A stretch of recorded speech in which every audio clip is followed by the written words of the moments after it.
ಇನ್ನು ಆರ್ ಅಶೋಕ್ ಕೂಡ ಮಾತಾಡಿದ್ದಾರೆ. ರೋಡ್ ಜಾಮ್ ಮಾಡಿ ತೊಂದರೆ ಕೊಟ್ಟಿದ್ದಾರೆ, ಕಾರ್ಯಕ್ರಮದ ಅವಶ್ಯಕತೆ ಇತ್ತಾ ಅಂತ ಅಶೋಕ್ ಪ್ರಶ್ನೆ ಮಾಡಿದ್ದಾರೆ. ಏನಾಗ್ತಿತ್ತು 2-3 ಗಂಟೆ ಕಾರ್ಯಕ್ರಮ ಮುಂದಕ್ಕೆ ಹಾಕಿದ್ದಿದ್ರೆ? ಇದು ಅಶೋಕ್ ಅವರ ಪ್ರಶ್ನೆ.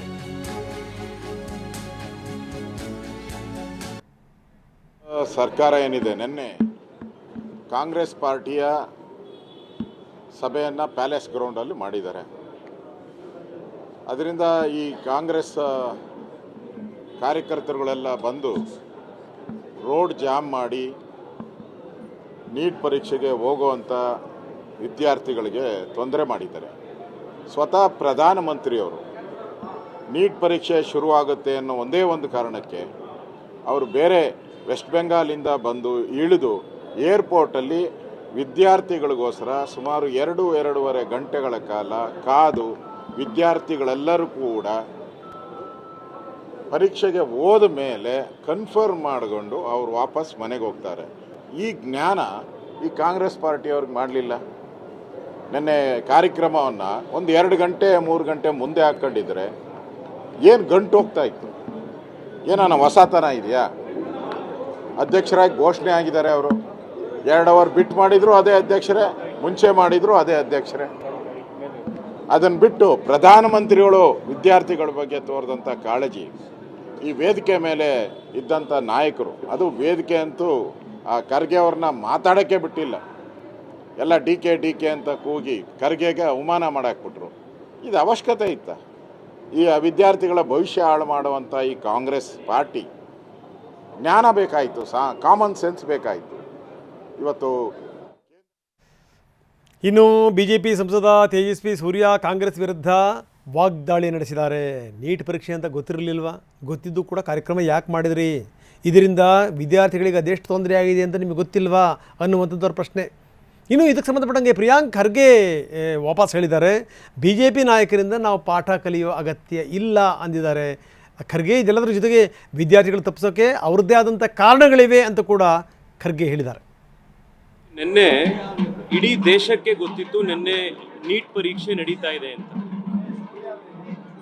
ಹೀಗಿದ್ದು ಕೂಡ ಕಾಂಗ್ರೆಸ್ ಪಾರ್ಟಿಯವರು ನಿನ್ನೆ ಪ್ಯಾಲೇಸ್ ಗ್ರೌಂಡ್ಸ್ನಲ್ಲಿ ಮಕ್ಕಳಿಗೆ, ಸಾರ್ವಜನಿಕರಿಗೆ ತೊಂದರೆ ಆಗುವಂಥ ರೀತಿಯಲ್ಲಿ ಟ್ರಾಫಿಕ್ ಜಾಮ್ ಮಾಡಿ ಮಕ್ಕಳು ಎಕ್ಸಾಮಿನೇಷನ್ ಸೆಂಟರ್ಗೆ ಕರೆಕ್ಟ್ ಟೈಮಲ್ಲಿ ಹೋಗ್ದಲೇ ಒಂದು ಬಹಳ ದೊಡ್ಡ ಒಂದು ಅವಾಂತರ ಮಾಡಿದ್ದಾರೆ. ನಿನ್ನೆ ನಿಮ್ಮ ಟಿವಿ ಚಾನೆಲ್ಗಳಲ್ಲೇನೆ ಮಕ್ಕಳು ಅಳೋತ್ತದ್ದು, ತಂದೆ ತಾಯಿಗಳ ಆಕ್ರೋಶ, ಎಕ್ಸಾಮಿನೇಷನ್ ಸೆಂಟರ್ಗೆ ಮಕ್ಕಳನ್ನ ಬಿಡದಲೆ ಅವರು ಬಾಗ್ಲಾಕಿ ಅಂಗ್ಲಾಚ್ಕೊಂಡು ಒಳಗಡೆ ಬಿಡೋದಕ್ಕೆ ಹೆಂಗೋ ಮಾಡ್ತಾ ಇದ್ದಂಥ ಪ್ರಯತ್ನ, ಇದೆಲ್ಲ ಬಂದಿದೆ.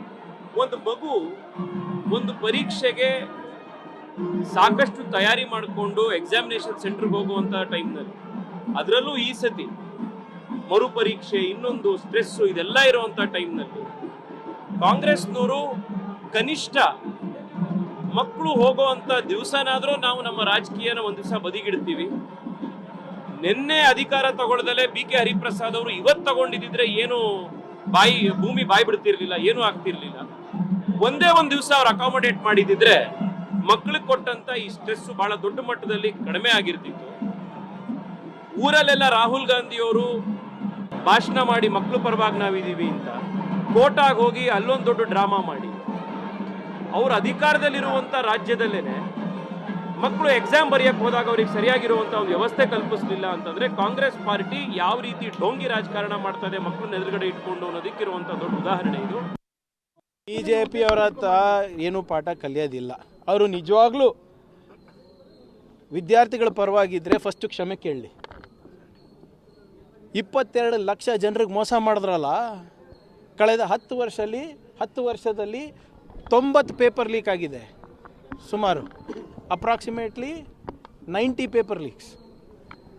ಅದ್ರ ಬಗ್ಗೆ ಕ್ಷಮೆ ಕೇಳಲಿ. ಆಮೇಲೆ 3 ಜನ ಎಕ್ಸಾಮ್ ಬರಲಿಕ್ಕೆ ಆಗಿಲ್ಲ, ನಿಜ. ಕಾರಣಗಳು ನಾನು ಬಹಿರಂಗವಾಗಿ ಹೇಳಿದ್ದೀನಿ.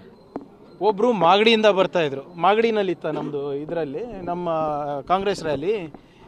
ಇನ್ನೊಬ್ಬರು ಹಳೆಯ ಹಾಲ್ ಟಿಕೆಟ್ ತಂದಿದ್ದು, ಇನ್ನೊಬ್ಬರು ಆರ್ ಟಿ ನಗರಿಂದ ಬರ್ತಾಯಿದ್ರು ಅಂತ ಇದೆ. ಆಮೇಲೆ ನೀಟ್ದ ಭಾಳ ಸ್ಪೆಸಿಫಿಕ್ ಡೈರೆಕ್ಷನ್ಸ್ ಇದೆ ಅಲ್ಲ, 11 ಗಂಟೆ ಗೇಟ್ ತೆಗಿತಾರೆ, 1:15 ಒಳಗೆ ಇರಬೇಕು. 2.5 hours ಬಿಫೋರ್ ಇರಬೇಕು ಅಂತ ಹೇಳಿದ್ರು ಕೂಡ ಕೆಲವು ಬಯೋಮೆಟ್ರಿಕ್ಕು ಕೂಡ ಹಾಕ್ಕೋಬೇಕು ಅಂತ ಇದೆ. ಭಾಳ ಸ್ಪಷ್ಟವಾದಂಥ ಸ್ಟ್ಯಾಂಡರ್ಡ್ ಆಪರೇಟಿಂಗ್ ಪ್ರೊಸೀಜರ್ಸನ್ನು ಕೊಟ್ಟಿದ್ದಾರೆ.